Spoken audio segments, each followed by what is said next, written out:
Some people wield power not through force, but through the illusion of virtue. They speak of morality, yet their actions are calculated. They preach selflessness, yet their generosity is a weapon. They wear the mask of goodness, but beneath it lies something far more complex, something Machiavelli understood better than anyone. Now imagine if you, too, could see beyond the facade. What if the very ideals you've been taught to cherish were the chains keeping you weak?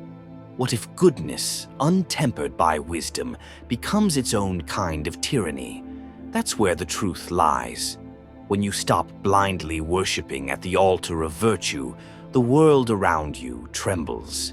Because people are used to controlling you through your guilt, your obligation, your need to be seen as good. But the day you question the cost of your own goodness, the game changes. And those who benefited from your compliance realize they never truly knew you at all. Machiavelli once wrote, "The lion cannot protect himself from traps, and the fox cannot defend himself from wolves. One must therefore be a fox to recognize traps and a lion to frighten wolves." Think about this. How often have you played the lamb only to be devoured by wolves in sheep's clothing? How many times have you sacrificed your own strength on the altar of being good, while others exploited your kindness without a second thought? This reveals a cruel irony. The world does not reward pure virtue, it rewards strategic virtue, the kind that knows when to bend, when to resist, and when to strike. Consider the politician who speaks of justice while cutting backroom deals, the philanthropist who donates millions yet hoards power, the friend who offers advice but only to keep you dependent. Are they truly good, or have they mastered the dark art of appearing so? Machiavelli saw what most refuse to acknowledge. Goodness, when divorced from power, is a liability. It makes you predictable, manipulable, disposable. And the moment you demand more, the moment you insist on being good and powerful, you disrupt the entire system. Now I ask you, who benefits most from your unquestioned goodness? Who grows uneasy when you start setting boundaries, when you say no without apology, when you prioritize your own survival over their comfort? Their reaction tells you everything. It reveals how much they relied on your compliance, how much they needed you to stay in your assigned role. Because when you stop being the eternal giver, they're forced to confront their own emptiness, their own greed, their own hypocrisy. This is not a call to abandon morality. It's a call to see it clearly, to recognize that goodness, like any tool, can be wielded for liberation or control. Machiavelli's real lesson wasn't about becoming ruthless, it was about becoming awake, about understanding that the world is not a fairy tale, and those who refuse to see its shadows will always be outmaneuvered. So let me ask you again. How long will you let others define what goodness means?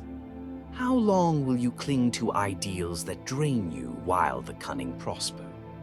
Perhaps it's time to study the fox as well as the lamb, to learn the power of strategic silence, of calculated generosity, of mercy that chooses when to spare and when to sever. Because here's the truth no one wants to admit. The dark side of goodness is that it can blind you to the game being played. And the moment you open your eyes, you see the board for the first time. The pieces, the players, the moves hidden beneath noble words. That's when you realize the greatest act of goodness might just be refusing to be a pawn any longer. Part 2. The Virtue Trap. You've been taught that virtue is its own reward. That if you're kind, fair, selfless, the universe will reciprocate. But what if that's the oldest trick in the book? What if the insistence on goodness is the very thing keeping you from claiming your power? Machiavelli warned of this. He saw how rulers who clung too tightly to ideals were inevitably toppled by those who understood the darker rules of the game. Think of the colleague who takes credit for your work, the partner who weaponizes your empathy, the society that praises sacrifice while exploiting the sacrificers. They're not breaking the rules, they're playing by hidden ones. And the first step to dismantling the trap is admitting it exists. So let me ask you, who taught you what good means? Was it the same people who benefited from your obedience? The same systems that profit from your guilt? There's a reason virtue is often defined by those in power. It's a way to keep you docile, to make you police yourself, to ensure you never question who truly holds the reins. But Machiavelli whispers a dangerous truth. It is better to be feared than loved if you cannot be both. Now, before you recoil, consider this. What if fear isn't about cruelty, but about respect? Machiavelli's prince was never about mindless brutality. It was about precision, about knowing when to show mercy and when to show teeth. The same applies to you. Every time you suppress your anger to keep the peace, every time you swallow your needs to be the bigger person, you're not practicing virtue, you're practicing self-erasure. Ask yourself, who are you when no one's watching? Not the good version you perform for the world, but the raw, unfiltered self that knows exactly what it wants. That self isn't cruel, it's clear. And clarity is the first casualty in a world that profits from your confusion. So let's dissect the myth.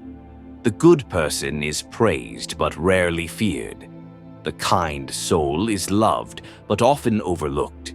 Meanwhile, the strategist, the one who knows when to offer honey and when to raise the blade, commands both, not through malice but through mastery. This is the crossroads. Will you keep clinging to a purity that leaves you powerless? Or will you embrace the uncomfortable truth that true goodness requires strength? That the light without the dark is just blindness in another form. They call it noble when you give until you're empty, righteous when you suffer in silence. But what if sacrifice is just another cage? Machiavelli saw through this. He knew that a ruler who bankrupts himself for appearances loses the means to protect anyone, including himself. Now turn the lens inward. How many of your good deeds were truly free? How many were done to avoid guilt, to earn love, to prove your worth? That's the shadow of sacrifice. It's often less about giving and more about owing. So here's the question. What would happen if you stopped paying debts no one else acknowledges? If you chose yourself first, not out of selfishness but out of sovereignty? The backlash would tell you everything. Because when the martyr stops bleeding, the spectators revolt. Machiavelli's genius was in understanding the unseen. The moves made before the battle, the alliances forged in shadows, the kindnesses that are also investments. This isn't cynicism, it's clarity. So I leave you with this. What if the dark side of goodness isn't evil, but wisdom? What if the real moral failing isn't in wielding power, but in refusing to wield it when it's needed most? Stay tuned. The deepest lesson is yet to come. You were raised on fables where the wolf is always the villain, where cunning is condemned and the lamb's helplessness is sanctified. But what if these stories were designed to keep you docile? Machiavelli understood. The world is not divided into heroes and monsters. It's ruled by those who dare to see the game for what it is. Consider this. When a wolf hunts, is it evil? Or is it simply obeying the oldest law of all? Survive. Now ask yourself, how many of your so-called virtues are just domesticated instincts? The urge to people-please disguised as kindness, the fear of conflict masquerading as patience, the exhaustion of overgiving labeled as love.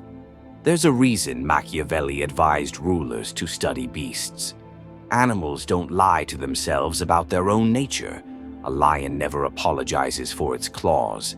A serpent doesn't debate the morality of its venom. Yet you've been taught to blunt your own teeth and call it enlightenment. So let me strip this bare. Your goodness has been weaponized against you. Every time you swallow your truth to keep the peace, you're not practicing morality. You're practicing self-betrayal. And the world doesn't reward martyrs. It forgets them. Every society has its sacred costumes: the saint, the hero, the selfless caregiver. Machiavelli saw through the pageantry. Everyone sees what you appear to be. Few experience what you really are. Think of the politician kissing babies, the celebrity posing with orphans, the toxic parent preaching family values. What are they really selling? Not virtue, the appearance of virtue. And here's the uncomfortable truth. You've been buying it too. How many good deeds did you perform for the audience in your mind?